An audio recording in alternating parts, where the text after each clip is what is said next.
ಇತ್ತೀಚೆಗೆ ಭಾರತ ಪೋಲಿಯೋ ಕಾಯಿಲೆಯಿಂದ ಮುಕ್ತವಾಗುತ್ತಿದೆ. ಆದರೂ 5 ವರ್ಷದ ಒಳಗಿನ ಪ್ರತಿಯೊಂದು ಮಗುವಿಗೂ ತಪ್ಪದೆ ಪಲ್ಸ್ ಪೋಲಿಯೋ ಲಸಿಕೆ ಹಾಕಿಸಬೇಕು ಎಂದು ಶಾಸಕರಾದ ಟಿ ರಘುಮೂರ್ತಿ ಪೋಷಕರಿಗೆ ಮನವಿ ಮಾಡಿದರು.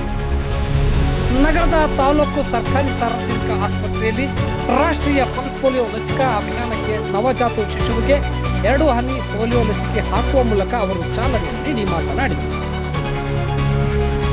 ಪ್ರತಿ ಹನಿ ಅವಶ್ಯ, ಪ್ರತಿ ಮಗು ಅಮೂಲ್ಯ ಎಂಬ ಧ್ಯೇಯದೊಂದಿಗೆ ಯಾವುದೇ ಮಗು ಲಸಿಕೆಯಿಂದ ವಂಚಿತರಾಗದಂತೆ ಪೋಷಕರು ಆರೋಗ್ಯ ಇಲಾಖೆಯೊಂದಿಗೆ ಸಹಕರಿಸಬೇಕು.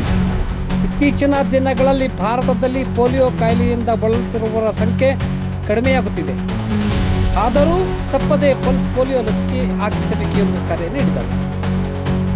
ತಾಲೂಕು ಅಧಿಕಾರಿ ಡಾಕ್ಟರ್ ಕಾಶಿ ಮಾತನಾಡಿ, ತಾಲೂಕಿನ 27,000ಕ್ಕೂ ಹೆಚ್ಚು 5 ವರ್ಷದೊಳಗಿನ ಮಕ್ಕಳಿಗೆ ಲಸಿಕೆ ನೀಡುವ ಗುರಿ ಹೊಂದಲಾಗಿದೆ.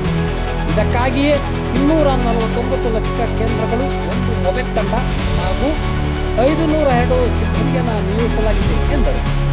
ಸೋಮವಾರದಿಂದ 3 ದಿನಗಳ ಕಾಲ ಆರೋಗ್ಯ ಸಿಬ್ಬಂದಿ, ಆಶಾ ಮತ್ತು ಅಂಗನವಾಡಿ ಕಾರ್ಯಕರ್ತರು ಮನೆ ಮನೆಗೆ ತೆರಳಿ ಮಕ್ಕಳಿಗೆ ಪಲ್ಸ್ ಪೋಲಿಯೋ ಹನಿ ಹಾಕಲಿದ್ದಾರೆ ಎಂದು ಮಾಹಿತಿ ನೀಡಿದರು. ತಾಲೂಕಾ ಆರೋಗ್ಯಾಧಿಕಾರಿಗಳ ಕಚೇರಿ ತರೀಕೆರೆ ವತಿಯಿಂದ ರಾಷ್ಟ್ರೀಯ ಪಲ್ಸ್ ಪೋಲಿಯೋ ಕಾರ್ಯಕ್ರಮ. ಈ ಕಾರ್ಯಕ್ರಮವನ್ನು ಈಗಾಗಲೇ ನಾವು ಸಾಂಕೇತಿಕವಾಗಿ ಉದ್ಘಾಟನೆಗೊಳಿಸಿದ್ದೀವಿ.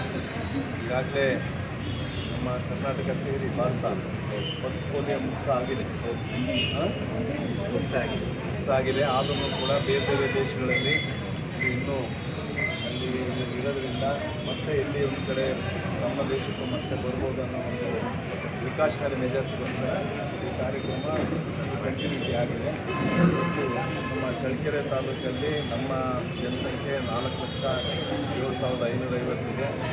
ನಗರದ್ದು ಅದರಲ್ಲಿ 59,984. ಒಟ್ಟಾರೆಯಾಗಿ ತಾಲೂಕಿನಲ್ಲಿ ಒಟ್ಟು ಮನೆಗಳ ಸಂಖ್ಯೆ 86,000, ನಗರದ್ದು 13,000 ಇದೆ, ಗ್ರಾಮೀಣ 73,000. ಈ ರೀತಿಯಾದ ಒಂದು ವ್ಯವಸ್ಥೆ ಇರೋದ್ರಿಂದ ಒಟ್ಟು ಬೂತ್ಗಳನ್ನು 249 ಬೂತ್ಗಳನ್ನು ಮಾಡಿದ್ದಾರೆ. ಅದರಲ್ಲಿ ಮೊಬೈಲ್ ತಂಡ 1, ಟ್ರಾನ್ಸಿಟ್ ಅಂದರೆ 13, ಇದರ ಎಲ್ಲ ಸೇರಿ ಒಟ್ಟಾರೆಯಾಗಿ ತಂಡ